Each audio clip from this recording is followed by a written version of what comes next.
questions. Although, if I may ask uh, the the comment on the textile as a field industrial priority of or a manufacturing priority of the past. What would be how would you diagnose that failure? In other words, uh,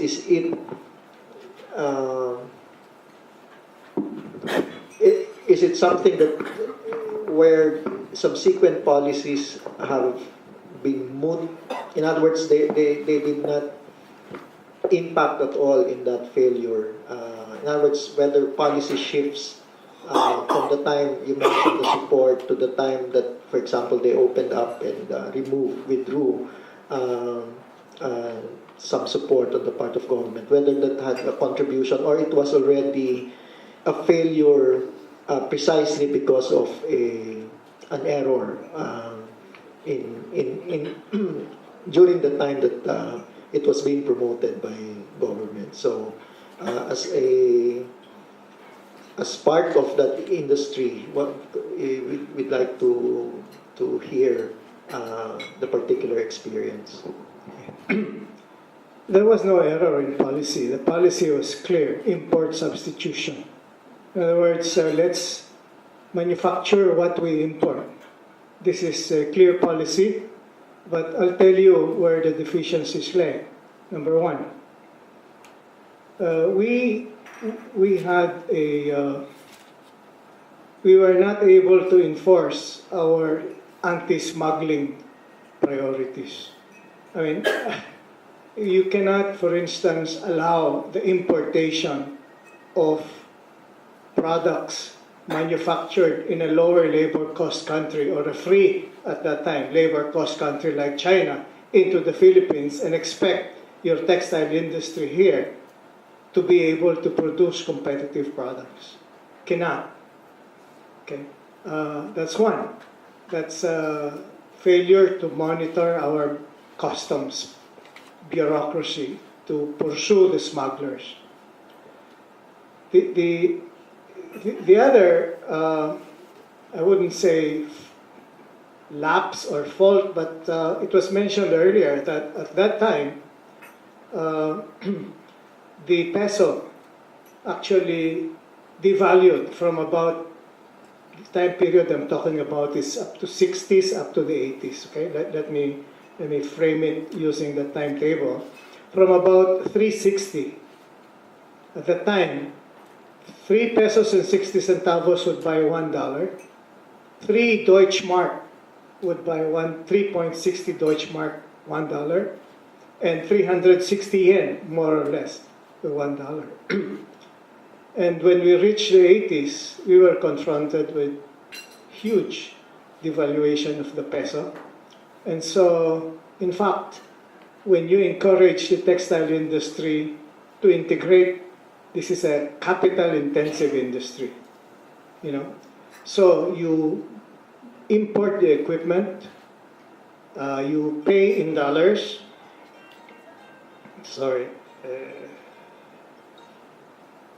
Pay in dollars, and then all of a sudden you have 5 or 6 times more liability in terms of pesos. So you have now, in the 80s, an industry that has the capability to produce fabric, good quality fabric, but at prices higher than what the smuggled fabrics would cost. So automatically, the textile industry started losing money. And so I don't have to tell you what happened. Even the very rich people who entered the industry at that time, Gokong Wei, for instance, I mean, he is not lacking money anymore, you know, but he had to close the textile mill because there was no future for it. So it's a combination of factors. No? So industrial policy was clear, good, import substitution. It's like today, when we look at ASEAN and we say, oh, Philippines, let's go and join ASEAN. Wait a minute, are we prepared to join ASEAN on equal footing as Malaysia, Singapore, and the other more advanced economies? Of course not. Then why are we going to join this? So we have to be very careful about how we look at industry here if we want to prosper. Okay? Now, what happened to the textile industry here? Again, from personal experience, if you go to Eastwood, who has been to Eastwood Cyber Park, Eastwood City? Okay, now it is now is the first technology park in the Philippines. So that was the site of Gentex. So the textile industry was in fact a long-term play on real estate, is what happened. No? So now actually more people are being employed there, but not anymore the same type of workers that started there in the 1960s. So again, government has to be careful about these policies, the enforcement of our customs laws, and so on and so forth, if we want to build solid industry here. That's all. With that, we'd like to formally open the floor for your questions. And nakita ko yung ating attendance. We have a mix of individuals from different sectors, from government, from media, from NGOs, and from even our funding partners. So, and from the private sector. Kasi sa business side, si Ambassador Yui ko lang yung sa business actually. Yung nakita ko dito sa... Oh, no. Of course, industry side sila. We have our copper sector, yes. But, yeah, meron din pala. And anyway, so while when you ask your question, can you just please because for our note-taking purposes, can you please just documentation purposes, can you please state your name and your organization? And by the way, while we're also having the open forum, andyan na yung ating you can have partake of the merienda, while we're having it. So, can I first question please? O galing din sa isang from an AR fellow. Sige, si ano muna? Si Jack, and then from the back. Kasi medyo ko far sight. Nearsighted, so I can see Jack. Thanks, Vicky. Just a quick question lang for the ambassador. Is this something that you would be comfortable in handing to the president when you see him in Davao? This document. Yes. Thank you. But I cannot guarantee what he will do. Yes, please approach the mic. Thank you. Good afternoon, Mary Ann Manahan with Focus on the Global South. First, I would like to congratulate Joy and the AER team for releasing such a very relevant and timely publication. I have a couple of questions, if you may indulge me. This pertains to both the analysis of the situation as the deep-seated structural weaknesses or features of the Philippine development or the Philippine economy, as well as the recommendation around industrial policy. The first one is, you've mentioned, I think in the first section of the publication, that the role of remittances, of OFW remittances, as both one of the biggest contributor of the economy, but also in terms of spurring domestic consumption, but as well as financial accounts. But I'm kind of missing it in terms of how do you look at it in terms of the recommendation for the industrial policy, because I remember a couple of years ago, or was it last year, Dean O presented something similar about the industrial policy paper framework, and in fact he was, and Dean O, correct me if I'm correct in remembering your analysis, that you look at the Filipino diaspora as sort of a Dutch disease, which kind of contributed to the deindustrialization of the country. I might be wrong, Tino, medyo memory gap. So I was wondering, how do you figure that in terms of the recommendation, particularly for this for the Duterte administration. The second one is around, I'm missing sort of an analysis around income inequality, not per sector, but in terms of the top 10 or top 1% in the lowest 10%, because there's a lot of analysis that have come out in terms of this being a constant feature of the Philippine economy. And I was wondering if you have taken a look at it in a much closer look, and how would that, for instance, would industrial policy as an overarching framework for development address this income income inequality between the top 10 and the bottom 10%? Thanks.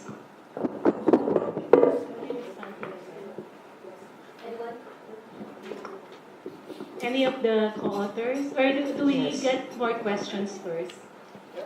Yeah, okay. Oh, sige. Okay, please. Yeah. Clark and Irene. Yes. Ladies first muna, tapos, and then later the guys at the back. Yes, good afternoon. I'm Clarissa Militante, also from Focus on the Global South Full Force. Anyway, what I found very significant were the data on education and the link between the industrial policy development and capacity building. So I was just thinking, what would be the recommendation in that aspect? No? Because I know that we're beginning with a K-12 program, so is it now we're just following it, we're just going to wait for its impact, or would there be a recommendation in that part? Also because, follow-up question, when we say education or link between capacity development and economic development, would that also go into not only what kind of education, no? Or what kind of infrastructure in terms of education? Are we still going to the traditional university set kind of education? And there's always this debate or humanities liberal education being pitted against technological, technical, and skills development. So, yeah. Okay. Shall we, one more, is it a related question? Maybe you should get the response first kasi baka maybe. Any related questions, those two? Okay, yes.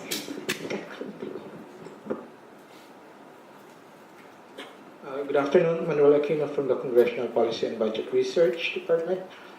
First, industrial policy is not a dirty word anymore, I think, because we have speakers, even from the World Bank in the recent past, who use the industrial policy word.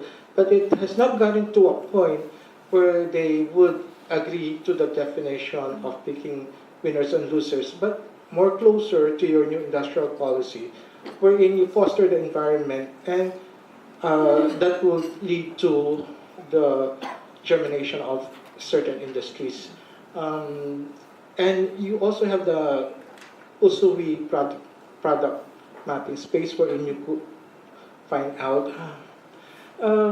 That's one point. Another is, I agree with the ambassador, especially in regard to the coordination of policies. You mentioned before about deindustrialization. When we actually unilaterally liberalize for ASEAN, the AFTA, we failed actually because hindi na-coordinate yung policy. We have a Bangko Sentral which is pro-strong peso. That's why I don't seem to understand from the DTI yung issue ng because the strong peso actually made matters worse.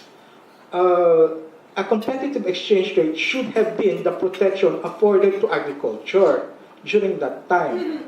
But what happened is, hindi coordinated yung policies, kaya liberalize, strong peso, lahat nagpasukan lahat. So I think, and you have the smuggling issue. So perhaps if we go moving forward, there's really a need to coordinate policies and ensure, kasi even when we discuss the medium-term Philippine Development Plan, we always point out there's a need for a competitive exchange rate. Pagdating sa draft, nawawala yung competitive exchange rate. Why is there a tendency to push for a strong peso? Now we have a market, as Secretary Jong says, we have now a market-determined peso, which is now 48 going 49. And that would afford protection to OFWs, to our industries. Perhaps let's look into that. And perhaps it would have been good if the Bangko Central would have a say. But obviously, the Bangko Central has always been pushing for a strong peso. Thank you. That's more like a reaction also and a comment, no, to the paper. So maybe we can start the asking. I can get some. But can I invite the other co-authors? I mean, I gladly respond, but I'm sure you have better ideas to respond to this. Dino, Nepo, checks. Where's men? There's Because we have money, macro things there. Yeah, yes. There's also about income inequality, and then the diaspora for the decentralization.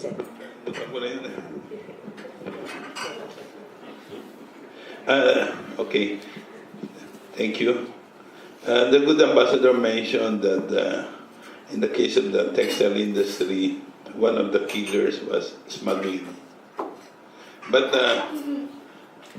some of the smuggled textiles and raw materials, when other textile materials came in through the bonded warehousing manufacturing program provided for the export-oriented garments industry.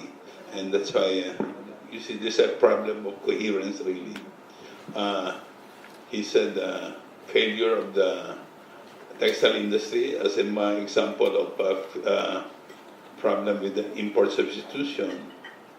But the garments industry today, which was so big progress in the 1980s up to the 1990s, is now dead. Again, this is an example naman of a failed industry under export-oriented industrialization. Way back in the 1980s and 1990s, I was working with the Department of Labor on how to strategize sustainability for the garments industry through scaling up, modernization, and of course also better linkages with the textile industry. And in anticipation of the 2004 end of the MFA, multi-fiber agreement, nothing was done. And now I realize Ms. Yap Tichai more or less gave the answer. There was, the TDI had some interest in this manufacturing, but no real focusing. It's only lately that you have this manufacturing resurgence. So, to pursue industrial policy, you really need some focusing and more coherence and strategizing. And that's the reason why we said that this over-focus on RCA, reviewed comparative advantage, should be reviewed. You see, the old economic wisdom tells us that based on the theory of David Ricardo, the competitiveness of a country should be built around its comparative advantage. Well, there is some logic there, but we also know from Alexander Hamilton, this Japan after World War II, Korea and Singapore in the 1960s and 70s, comparative advantage can be developed into a... You can also build a competitive advantage where you have none before. And that's very important to the Philippines, especially in the case of agriculture, because if you apply a rebuild comparative advantage, it will never appear in the global trade statistics that we have RCA on production of agricultural machinery that the small farmers need. But we can develop that, and this basis for that, and it can be produce more jobs. But of course, you need to have you need to acquire technology, and so you have to focus on S&T. That's why industrial policy requires so many things, and I think Joy listed so many other items, and we hope DTI can, under the new leadership, can focus more on this. You see, President Duterte talks about independent foreign policy. I don't know if we can pursue economic independence also without necessarily delinking from the global market, but linking with ASEAN and the global market in an inclusive way. But how? Again, you need strategizing. Now, may I talk about the Dutch disease? You see, it refers to the experience of Netherlands, I think in the 1960s and 70s, when they discovered this so-called oil wealth. And then all of a sudden, because they have an abundance of oil resource, they stop pursuing industrialization. So this is the so-called Dutch disease. But I don't think it can apply in the case of the Philippines, although some economists try to explain that we failed to industrialize in recent decades because we have become dependent on remittances. It's the reverse. You see, our dependence on the remittances, first initiated by Blas Ople in the 1970s, was premised on the issue that while the labor-intensive, export-oriented industrialization program developed by NEDA then had not taken off, okay, let's promote on a temporary basis this manpower export, which became permanently temporary, and then and which ballooned from 50,000 a year in the 1975 or 76. Now we process over 1 million OFWs, and the total estimate by the Commission of Overseas Filipinos is that we have around 11 million OFWs, remitting something like, I think, anywhere between 26 to 30 billion dollars a year. That is pure, that's oil, the pure oil wealth for the country. Okay, thank you. Thank you, Dean O. Other reactions, yes, on the education side.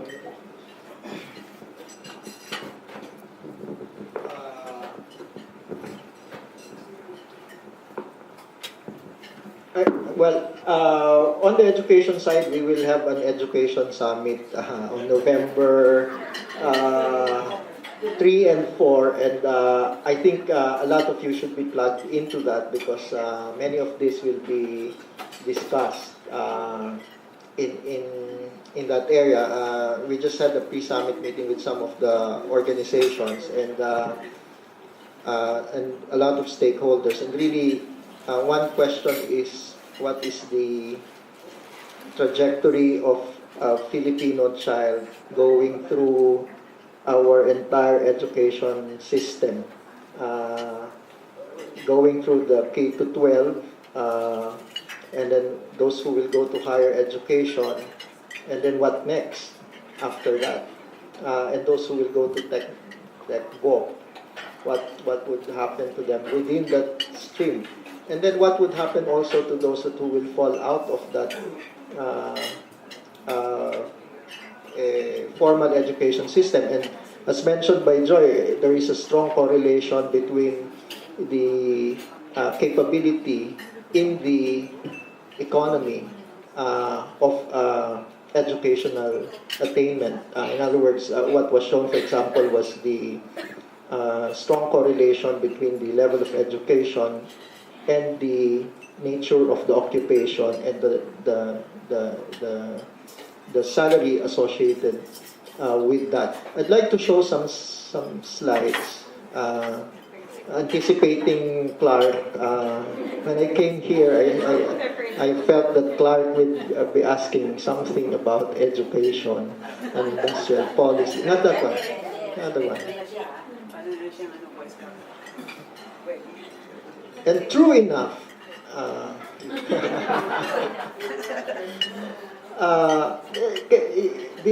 just want to show this slide on, that's the total number of elementary schools and secondary schools, totaling 46,000. We're a bit okay on the electrification side, there's 87,000.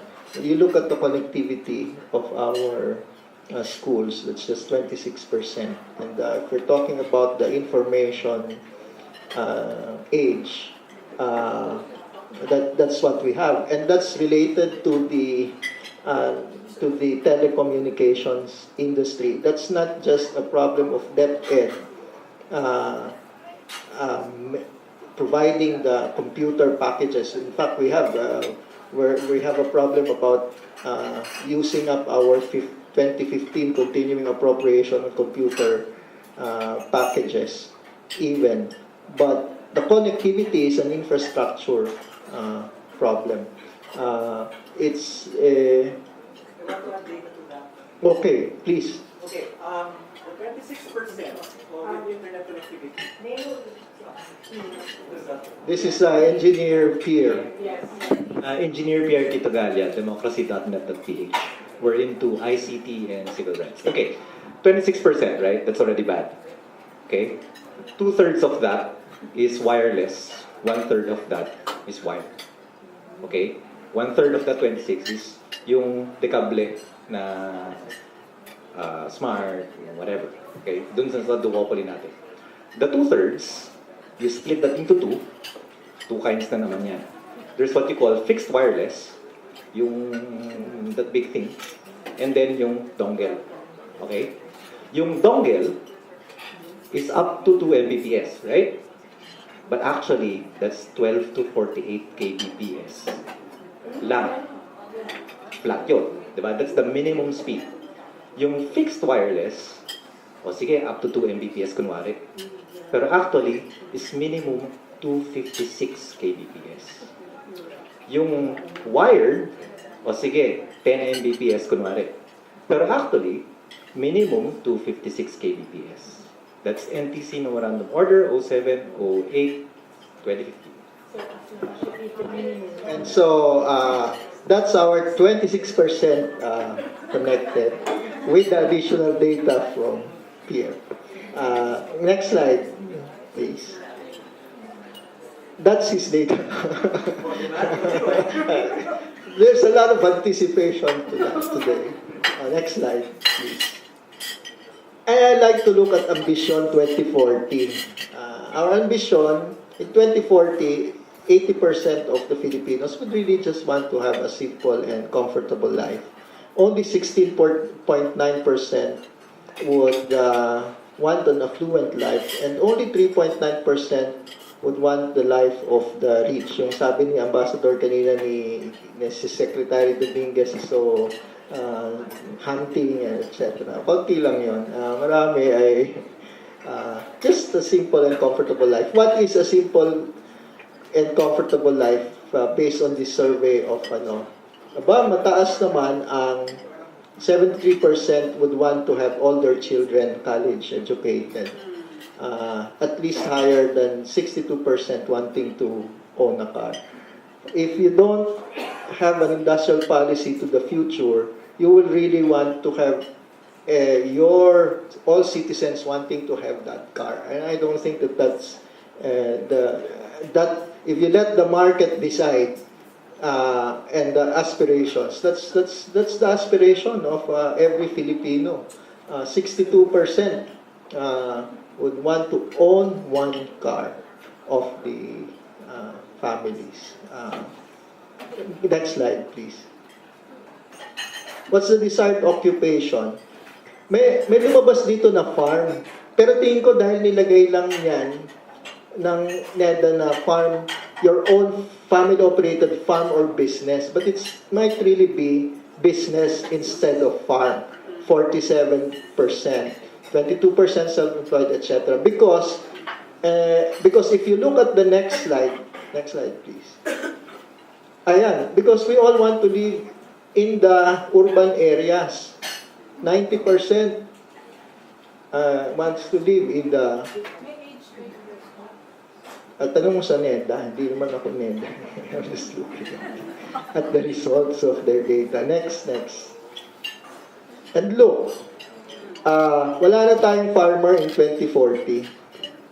Madami pa rin teachers, which is a good thing. 16.5% would want to go into education, science, and teacher training, business administration related fields. Yan ang correlated dun sa isa, yung want to have their own businesses, but not farms.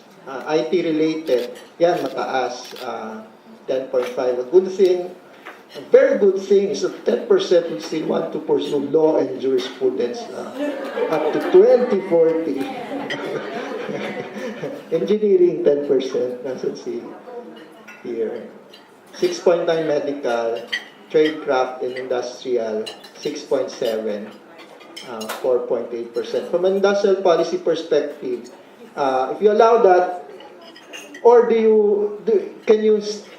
you want to have industrial policy also to try to direct the aspirations of the Filipinos in 2040? Kasi one way of, if you look at, let's say, and I wanted NEDA and I would want to ask NEDA might want to just look at this as the aspirations that we should aspire to, and not something that we can influence through industrial policy. In terms of, by dialogue, we can really examine, is that really where we want to go in 2040?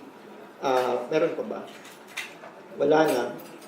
And so it's really a big challenge for the education system. Are we just responding to the demands and the choices of people, or can we make education be a vehicle? As I mentioned, the challenges are great.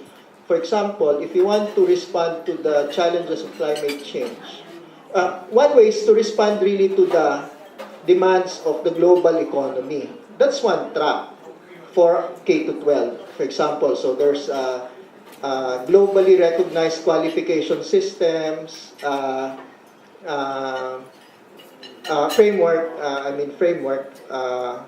qualifications framework na standardized globally. That's fine. In other words, we make a very mobile graduates that can go to work wherever.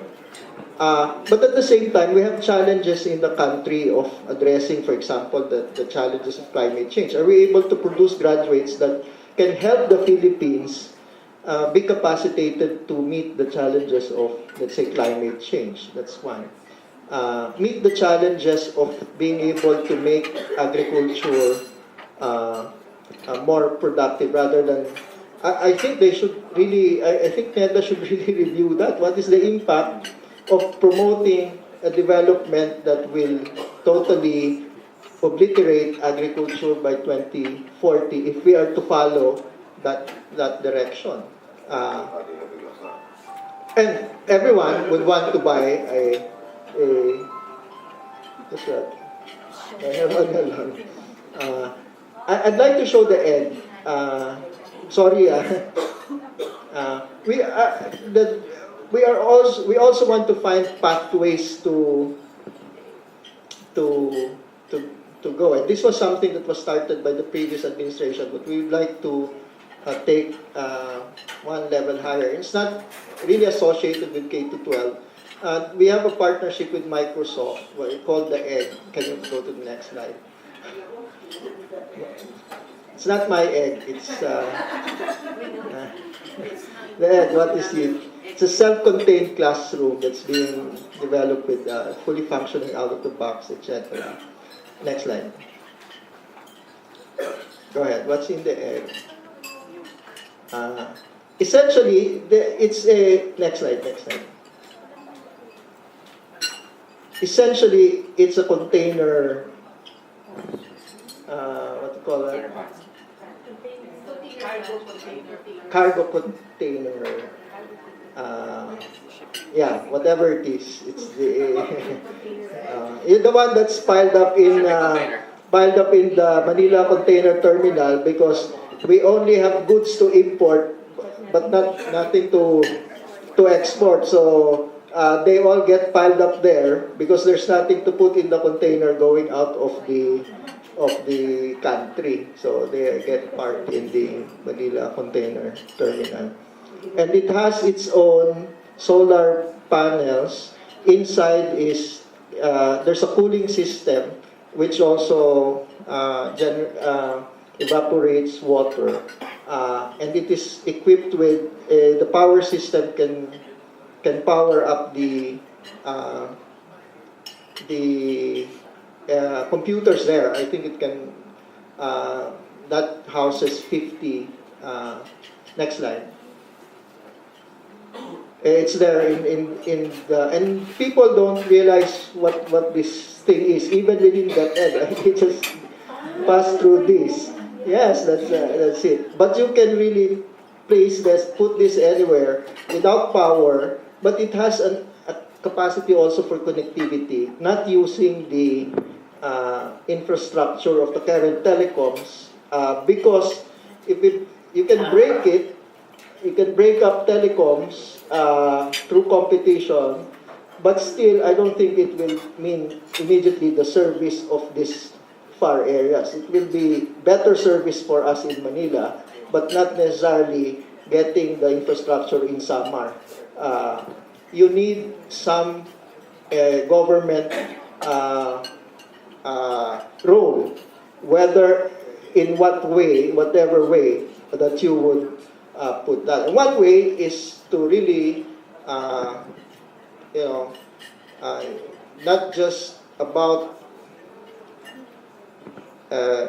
opening up or to the competition and let them struggle it out, but means better service, but not necessarily for those areas. But you can have bypass technologies already, including TV white space as well as a satellite as carriers for connectivity.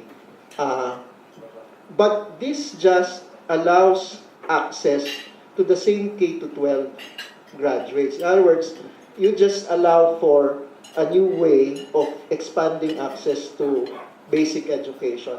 The real challenge is what will be the content of that? What will it deliver? And I think that's the challenge for DepEd. Beyond K to 12, the curriculum in K to 12, from an industrial policy perspective, we need to think about what the content, the knowledge that we will deliver that can be truly transformative. And that is, I think, the challenge for the future.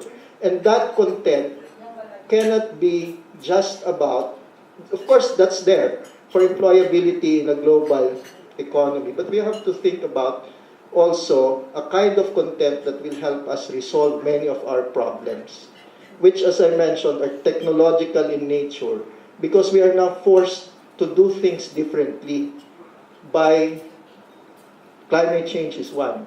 You cannot do things the same way, and this requires innovation. It need not be so high tech, but still, it's technological change that is needed. So that, and it cannot be just left to how the market will shape this, because I have already shown what Ambition 2040 will likely lead us to. Is that our ambition really? So that's my contribution from a education and industrial policy interface.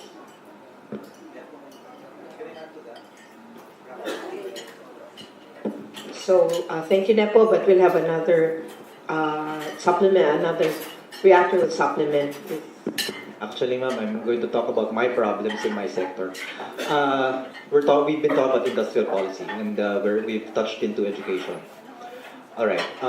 In engineering, we need people to actually help build things, diba? Technicians and things like that. And it's getting harder and harder to find competent people who can splice cables. You think that's sovereign? Diyan, no? Connecting cable lang. Diba? You think that, oh, ang dali lang yan, you just put the wire, twist it. No. No. There are standards. There's safety standards for that. You're only talking about copper wire? Hindi rin eh. Eh, paano kung fiber optic? You know how difficult that is? There are so many college graduates na engineers who can't do that. Right? But in other countries, they don't require college graduates to do that. Alright? High school grad, nag-apprenticeship, or nag-intern, hindi pwedeng internship pala, sorry. Nag-apprenticeship, marunong na siya mag-splice. Pag nag-splice na yan, okay na siya. But take note, here's the difference between that kind of blue-collar work there and blue-collar work here. Yung blue-collar work of an expert, a fiber optic splicer, is higher, entry level, than an entry-level college graduate in a call center. Right? That's the problem, I think, that we have to, both sa economic side and the education side, na we ensure that we pay yung mga high school grads with that kind of skill the right pay scale. Eh, anong nangyayari dahil high school graduate, babayaran mo lang ng if you pay peanuts, you're gonna get monkeys. Very soon. Very soon. And we've been having problems in some of the former companies I've worked for. Mag-i-import na lang kami ng technicians from Malaysia, Indonesia. Mag-i-import talaga kami because we won't get it from here. That's our problem now.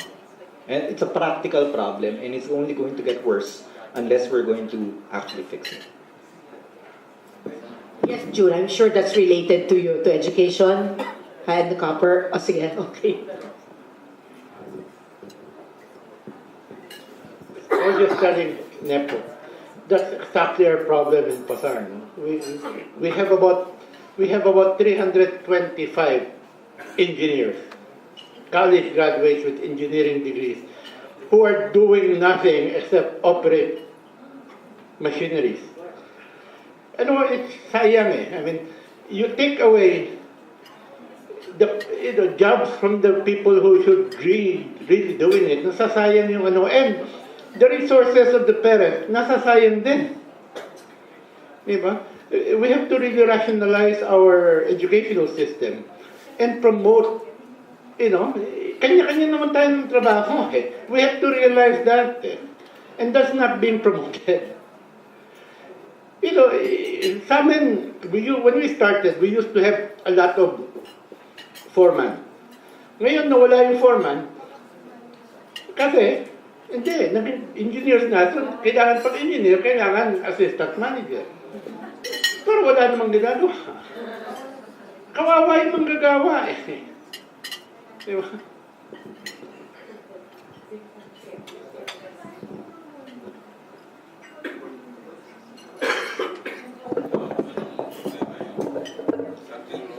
Okay, I have a follow-up, question, comment, sort of, dun sa human infrastructure development that will be required to really face the challenge of economic transformation. So, following on what you have already been discussing, I was involved in one project where, K to 12, they actually will have the senior high school, which will require work immersion. So starting now, that they're really supposed to experience the workplace, how it is, and what do you do there. Now, dito sa contextualization na ito, supposedly maghahanap ng mga existing industries dito sa kung saan man, I mean in the city or in the municipality, etc. But ang problema is they're finding it hard. We have to face yung paano magmi-meet yung industry partners and yung sa education sector, yung DepEd, kung paano din i-guide itong process na ito. Kasi siguro dapat tignan din, we should also look at as part nung challenges nung nung economic development na ng administration nito is to look at the Philippines as an archipelagic country.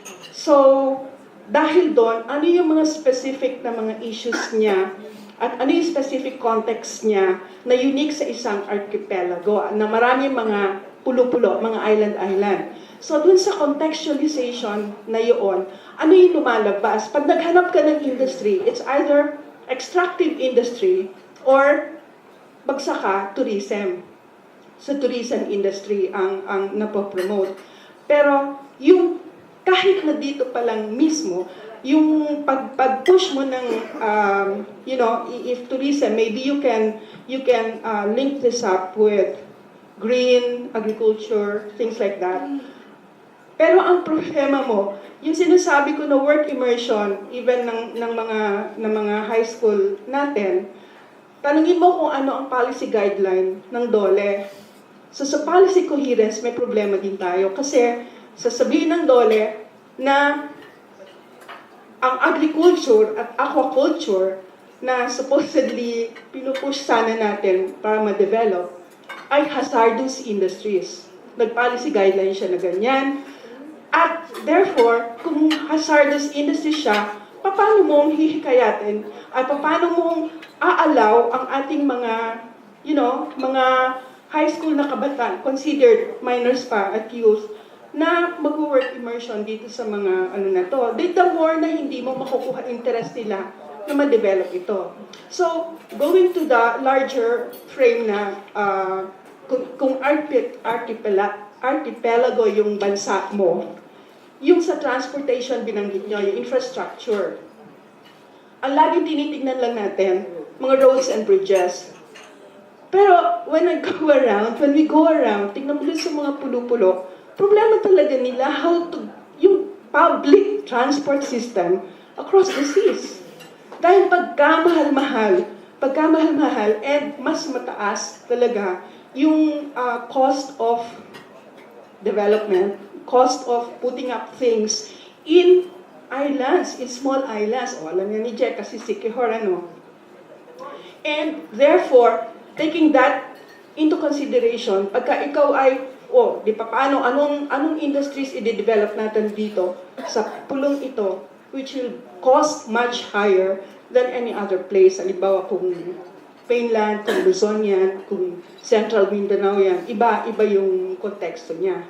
And finally, siguro, nagbanggit kasi ng mga maraming recommendations tungkol dun sa ano yung mga dapat ma-hurdle na challenges.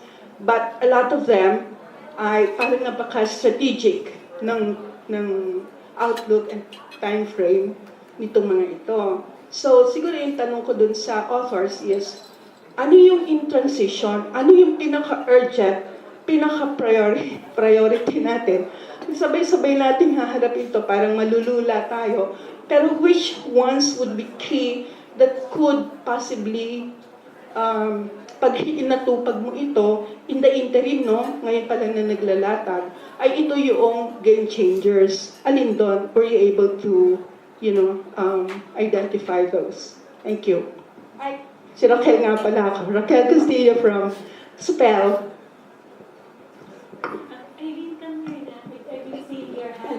But we couldn't see it. Okay, meron bang Irina? Irene, Center for Migrant Advocacy. So I want to pick up, may mga tanong ako kaya lang meron na rin mga bago. So, yung merong isang, there's a migrant worker from Saudi Arabia who has come back home after so many years. And he's very proud that he's just a high school graduate, but he rose through the ranks and have acquired a lot of skills. Now, balik siya dito. He's still, of course, he's in, I think, in his late 40s, but he still can work.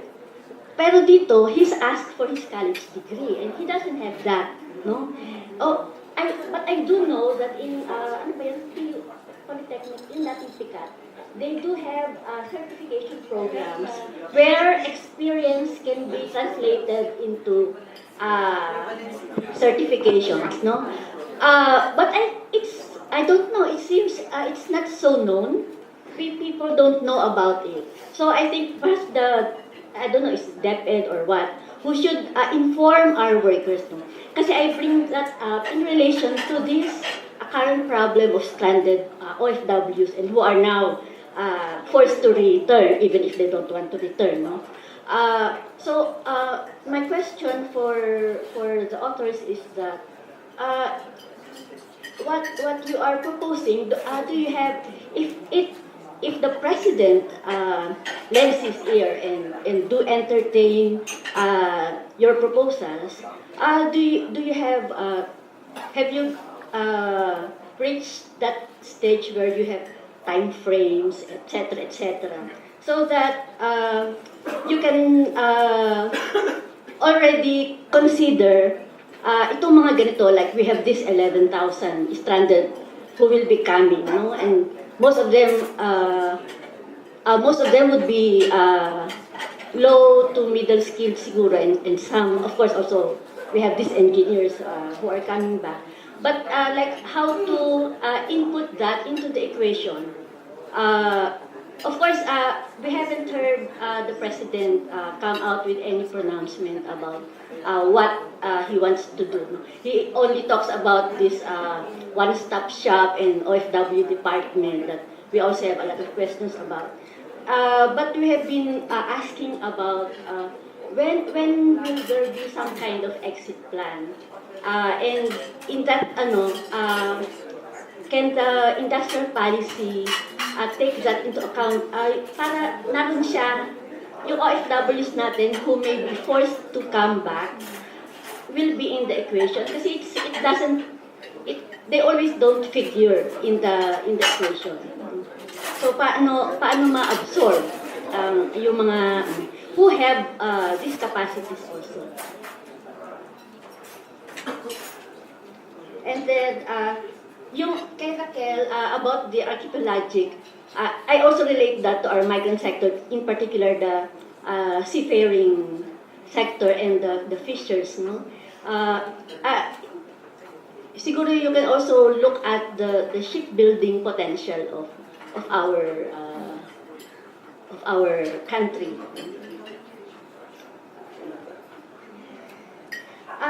Yung isa ko pang question is in relation to the agriculture, fisheries sector.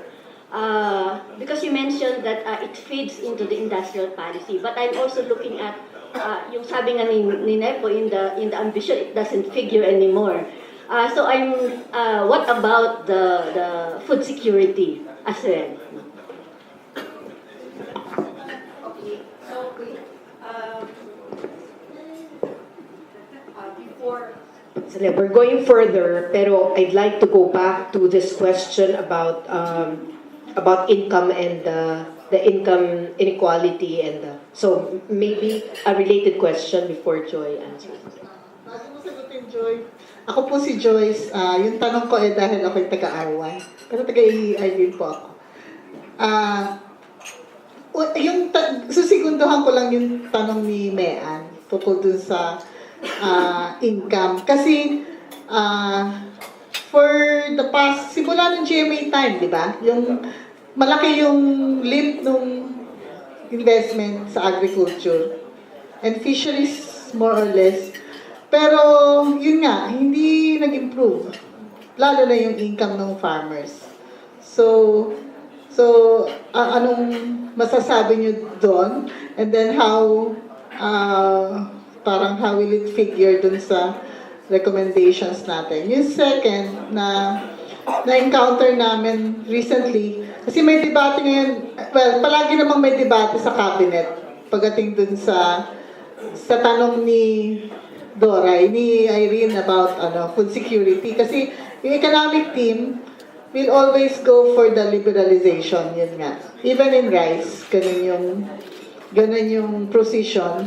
Pero, syempre yung Department of Agri, palaging magpupush for yung bago tayo mag-liberalize, palakasin muna natin. So, mag-enhance, mag-augment ng production support. Ngayon, yun uli yung nag-figure. Tapos sayang, hindi na yata darating yun sa office ni Cabsec. Pero kasi, si June, Ebasco, parang close kami, di ba? Lahat pa siya. Yun ang dinig namin. Kasi yun yung lumalabas sa press releases na yung office niya is vying for the lifting of QR. Pero si Piñol, naninindigan pa rin nung increase in production support. So, ano ang tingin ninyo? Tungkol doon? Maybe you can ask Joy to talk about it. Men, if you have some contribution to the macro side also. Baka lang. Sige, si Joy muna. Marami yung questions, tsaka marami yung layers. I will give very broad answers. I know this will not be satisfactory to you, but the thing is, this is industrial policy. The question of lahat is strategic, ano yung immediate, but the very nature of industrial policy is that it's strategic. I know that in our sector-based advocacy, we always identify parang benchmarks, and we always have immediate advocacy, and that's fine. But in our search for immediate advocacy, kasi pag mahirap din naman yun eh. And immediate advocacies do not happen, do not resolve themselves in 1, 2, 3 years. May immediate advocacy ka na 10 taon na. I mean, so unless you know the strategic, right? And unless you are able to place all these immediate advocacies, in the strategic context, you will not be able to benchmark whether you're actually reaching that end objective. Yeah, that is strategic. So we do have. So what we're trying to emphasize now is to really think strategically. And the very nature of the is the importance of planning. I mean, to an extent, we're very happy with these questions because this is probably the 5th forum on industrial policy that we've had. Yung nung umpisa, it's all the concepts, etc. Ngayon, at least, people are interested na. Then how do you do, what are the specific policies, what are the specific interventions that you will be pushing for to get there? And this is really definitely an advance, right? But definitely, everything that we do, like our advocacy for tax, is within an industrial policy perspective. But it's not also the case that just because you have a tax advocacy, industrial policy na yon. It depends on how you are shaping, trying to influence the structure of your tax system, that you will be able to say, okay, that strategic end is so that by steering tax or fiscal incentives in this way, you're able to promote certain activities, you're able to, develop new areas, or you're able to protect things that need protection. So yun kasi yung nature ng advocacy. And the question on education is definitely like that. And what we would eventually, siguro at the end of the is for us to continue this conversation and place all that advocacy. And sinabi nga, IP as an overarching framework. Right? So, hindi lang basta the advocacy as poverty reduction. Right? Because poverty reduction is supposed to be the outcome of whatever framework you're Pero hindi mo maano kasi, poverty reduction, that, we still have a vehicle, and that's what we're saying. And our vehicle should be industrial policy. Okay, so that's just to but definitely we can. There are details. All the details that you've talked about, meron yan pero yun nga, we can say ito yung unahin natin because it will not work that way. We have to plan all of this, and the planning will have to be very strategic. Okay, just very quickly on the income, because this was us, because what we presented was just income across occupation groups. The income across income groups, like the distribution, the closest approximate or the best data that you will get is the FIES, right? The problem with FIES is it doesn't capture the entire national output. Parang laging yung total income sa FIES will only come to 60-70% of national output pag sama-sama mo. So parang may 30% kang hindi ma-capture.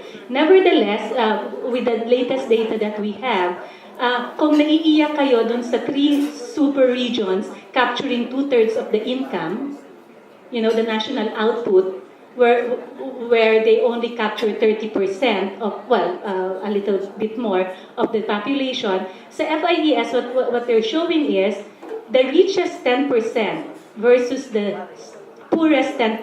Like if you group all Filipinos into 10 deciles, right?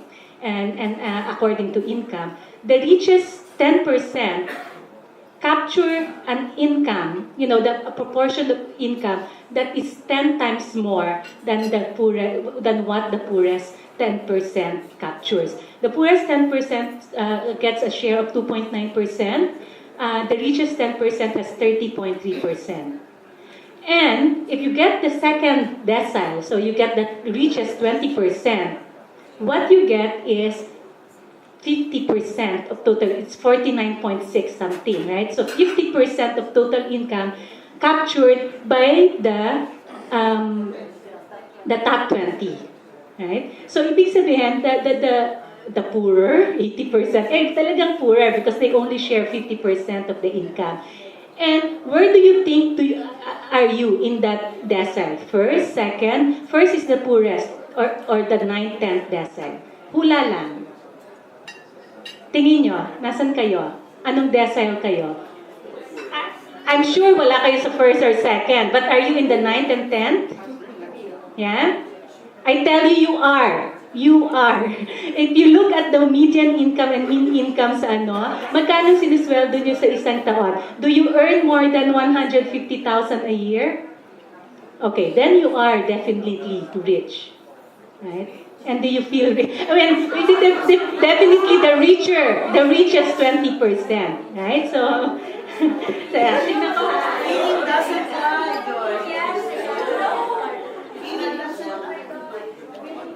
No, this is the thing. Parang dati may nagtatanong, if you go by central bank data, the average, the per capita income of Filipinos, siguro mga 6,000-7,000 a year. How much do you earn in a month? Oh, see? So definitely you're not average. And definitely, do not that you will find yourself maybe not even just in the 9th decile, which is the next, baka nasa 10th, right? Because even if you examine the top 10%, diba, Forbes have calculated like 67% of national output or the increase in national output is captured by just 40 families. And when you say 1 decile, you're talking about 10 million people. So if 60% of the increase in output is captured by 40 families, definitely that's just a small percentage of the top 1%. So many of us are in the top, in the top 10%. So we're the lucky ones. So this is just to demonstrate the extent of inequality in the country, and it's not it goes across, right? And tayo yung may mas magagandang education, tayo yung may mas mabibilis na internet, tayo yung nata-traffic pero baka naka-taxi. Or mabuti ka, may nakakaabot ka ng MRT or probably a good bus service. But imagine that, we're complaining here in NCR and we're already, by national standard, living it well. So, but if it's living well, that's the problem. But also, the Ambition 2040 exercise initiative of NEDA is very noteworthy because makikita mo what people are aspiring to. But yun nga ang tanong. Kasi parang market yan eh. If you say, ito yun lang pala yung gusto ng tao, pabayaan natin, that's what we can. Pero that everybody has a car and that nobody will be a farmer in 2040, is that, is this the strategic direction we want for the country? So that is why we can say what is the immediate, because what we're looking at is at the earliest 2040. because this is where people have already spoken that this is where they want to go. And I tell you, the reason why they say this is where they want to go is because, syempre, because of the current condition, I want a car because that will make my travel more comfortable, because right now I don't have anything, right? So unless you address those things like the infrastructure, the transportation, the internet, medyo mahihirapan tayo.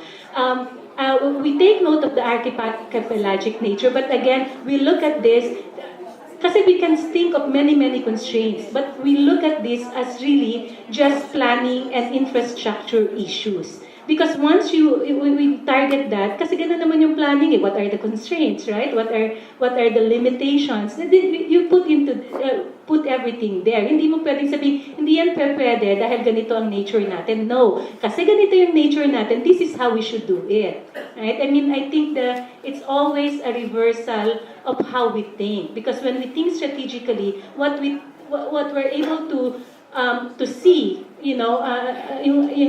to sort of manipulate and move around is what we consider constraints now as just underlying condition that anong magagawa natin? That's where we are. Alangan namang maglulupasay tayo na wala na tayong magagawa. But the thing is, from here, how do we move forward? And finally, just on the OFWs, because is it a Dutch disease and like the exit plan, I think in the AER, we will never look at the OFWs as a problem, right? We will not. I think it's an asset. It's both human resource, financial, something that really is a pillar of our macroeconomy. So these are all things that we will, we have a lot to thank the OFWs for. The stability, the macroeconomic stability, a big part of that is because of the contribution of OFW remittances. Kasi kung nagtatambakan yung containers in the ports, kasi wala tayong may export, what proxies for that are our own people who compensate for what we cannot export. So parang sila yung in-export natin. It has been going on. Like it's been a phenomenon for 40 years. Hindi naman yan bago. So in short, it's already a given. So you work with a given. But Irene is right. Because of some volatility in certain regions, there will be instances where magbabalikan. But this will be motions. So you will have to look at this in longer term perspective. But so you will have immediate response. But the pa rin is how do you plan so that your immediate responses are making sense. Thank you, Joy. Mukhang naka-respond na siya dun sa lahat ng mga questions. But I think our guests, our other reactor is here. Maybe we should give some time.